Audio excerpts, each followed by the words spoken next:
আসসালামু আলাইকুম প্রিয় বন্ধুরা, জুম্মা মুবারক। তো আমরা মানুষ অল্পতেই ভুলে যাই এবং এই মানুষগুলো যদি আবার জাগ্রত হয় ভয়ানক হয়ে যায়। তো আমি বলতেছি আজকে শুক্রবার, এই শুক্রবারেই আমাদের শহীদ শরীফ ওসমান হাদি ভাইকে হত্যা করা হয়েছে।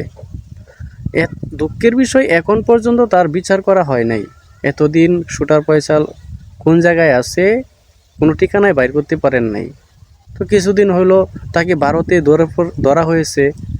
এখন পর্যন্ত বর্তমান সরকার এটার ব্যবস্থা নিচ্ছে না, তাকে বাংলাদেশে আনতেছে না, এটার বিচারেও কোনো ব্যবস্থা করতেছে না। তো আমি বর্তমান সরকার জনাব তারেক রহমানের উদ্দেশ্যে বলবো, প্রিয় বন্ধুরা আপনারা সবাই ভিডিওটি শেয়ার করবেন। তো ওনার উদ্দেশ্যে বলবো এটাই যে এই হাদি ভাইকে যে হত্যা করা হয়েছে, এটার বিষয়ে যে একটা কূপ প্রত্যেকটা জনগণের ভিতরে রয়ে গেছে। এই কূপটা যদি আবার বেশি উঠে আপনার জন্য খুবই খারাপ হতে পারে। এখনও সময় আছে, খুব শীঘ্রই এটা একটা ব্যবস্থা করেন।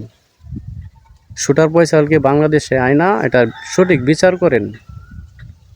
হাদি ভাই কিন্তু এই বর্তমানে ইয়াং জেনারেশনের জন্য সে কিন্তু একটা গর্ব ছিলেন, সে একটা আমাদের হাতিয়ার ছিলেন। আর সে কিন্তু খারাপ ছিল না।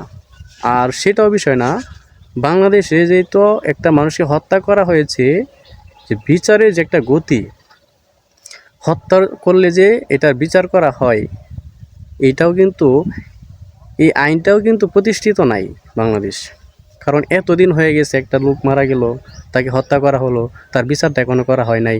এবং কি তার খুনিকে ধরা হয়েছে, আসামিকে ধরা হয়েছে, তাকে আনা হচ্ছে না, বিচারও করা হচ্ছে না।